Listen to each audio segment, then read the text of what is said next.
Farm house కు చేరుకున్నారు MLC కవిత. అక్కడ ఆమెకు ఘన స్వాగతం పలికారు బీఆర్ఎస్ నేతలు, కార్యకర్తలు.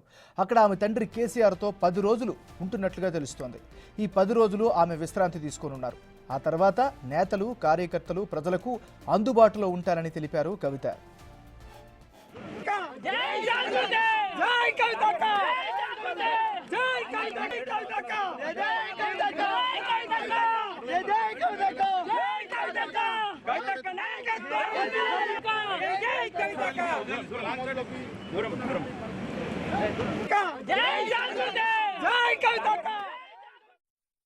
బులెటిన్లో మనం బ్రేకింగ్ న్యూస్ చూస్తున్నాం. ఎర్రవెల్లి ఫామ్ హౌస్ కి చేరుకున్నారు ఎమ్మెల్సీ కవిత. అక్కడ ఆమెకు ఘన స్వాగతం పలికారు బీఆర్ఎస్ నేతలు, కార్యకర్తలు. మనకు అందుతున్న సమాచారం ప్రకారం అక్కడ ఆమె తండ్రి కేసీఆర్తో 10 రోజులు ఉంటున్నట్లుగా తెలుస్తోంది.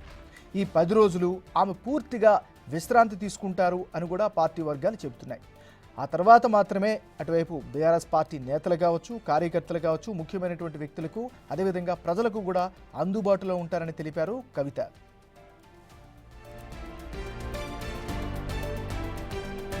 ఇక ఇదే అంశానికి సంబంధించి మరింత తాజా సమాచారాన్ని మా రిపోర్టర్ దుర్గారెడ్డి అందిస్తారు. దుర్గారెడ్డి, చెప్పండి.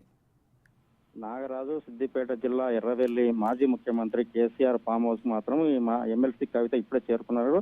5 మాసాల తర్వాత తండ్రి మాజీ ముఖ్యమంత్రి కేసీఆర్ ని కలవడం తన సంతోషంగా ఉందని చెప్పి ఆనందం వ్యక్తం చేసే పరిస్థితి కనిపిస్తుంది. అదేవిధంగా భారీగా ఫామ్ హౌస్ చేరుకున్న కార్యకర్తలు, బీఆర్ఎస్ శ్రేణులు మాత్రము కవితకు తిలకం దిద్ది లోపలికి మాత్రము ఘన స్వాగతం లభించిందని చెప్పవచ్చు. అదేవిధంగా 5 లిక్కర్ స్కామ్ లో తిహార్ జైల్లో 5 మాసాలు అంటే దాదాపు అక్కడ ఉండే ఆ తర్వాత ఇక్కడికి రావడం కొంత బావిధానికి గురైనా కానీ లోపలికి వెళ్ళిన తర్వాత కేసీఆర్ మాజీ ముఖ్యమంత్రితో ఆమె కాసేపు ముచ్చరించిన తర్వాత బంధువులు ఆమె వెంట మాజీ మంత్రి ప్రశాంత్ రెడ్డి, ఎమ్మెల్యేలు కౌశిక్ రెడ్డి, తర్వాత కొంతమంది కూడా మాజీ ఎమ్మెల్యేలు, బీఆర్ఎస్ శ్రేణులు కూడా భారీగా ఘనస్వాగతం పలికి లోపలికి ఫామ్ హౌస్కి వెళ్ళడం జరిగింది నాగరాజు.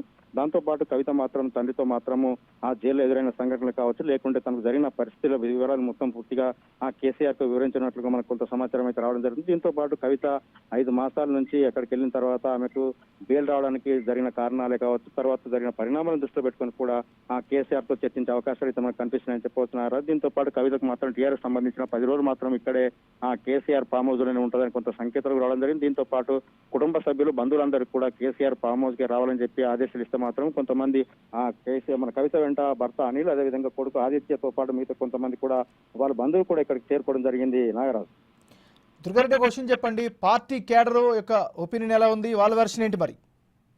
అయితే ఇప్పటి వరకు మాత్రం బీఆర్ఎస్ కార్యకర్తలు కావచ్చు, బీఆర్ఎస్ మాత్రం కవితను మాత్రము ఈ లిక్కర్ విషయం మాత్రం జైలు పంపడం జరిగింది. దాంతో పాటు ఇక్కడ నిర్దోష అనే విషయం పూర్తి క్లారిటీ రాలేదు కనుక ఖచ్చితంగా మేము అక్కడ ఆ దోషిగా తేలుతుందని చెప్పి ఆ విషయాలు మాత్రం బీఆర్ఎస్ మాత్రం కొంత నిన్న ఈ రోజు 2 చోట్ల కూడా అటు హైదరాబాదే కావచ్చు, ఇక్కడ సిద్దిపేట జిల్లాకు సంబంధించిన ఫామ్ హౌస్, అదేవిధంగా రాష్ట్ర వ్యాప్తంగా కూడా బీఆర్ఎస్ చోట్ల కార్యకర్తలు కావచ్చు, అభిమానులే కావచ్చు, ఆ సంబరాలు టపాసులు కాల్చుకుని సంబరాలు చేసుకున్న దృశ్యాలతో పాటు మనం చూస్తే మాత్రము ఖచ్చితంగా కవిత దోషిగానే బయటకు వస్తుంది. ఈ రోజు బెయిల్ దొరికింది, సంతోషపడుతున్నాము. 5 మాసాల నుంచి జైల్లో ఉన్న కవిత మాత్రం బయటకు మాకు సంతోషంగా ఉందని చెప్పి ఆ బీఆర్ఎస్ పార్టీకి సంబంధించిన నేతలే కావచ్చు, కార్యకర్తలు, ఎమ్మెల్యేలు అంతా అంటున్నారు. మరి కాసేపట్లో మాత్రం సిద్దిపేట ఎర్రవెల్లి ఫామ్ హౌస్ మాత్రం బయటకు వెళ్ళిన తర్వాత కానీ లేకపోతే కేసీఆర్ ప్రెస్ మీట్ పెడతారా, లేకుంటే కవిత ప్రెస్ మీట్ పెట్టి వివరాలు వెల్లడిస్తారా, లేకుంటే ఏందని కూడా బీఆర్ఎస్ మాత్రం సంతోషం వ్యక్తం చేసిన పరిస్థితి మనకు కనిపిస్తుంది. Nagaraju, thank you Durga Reddy.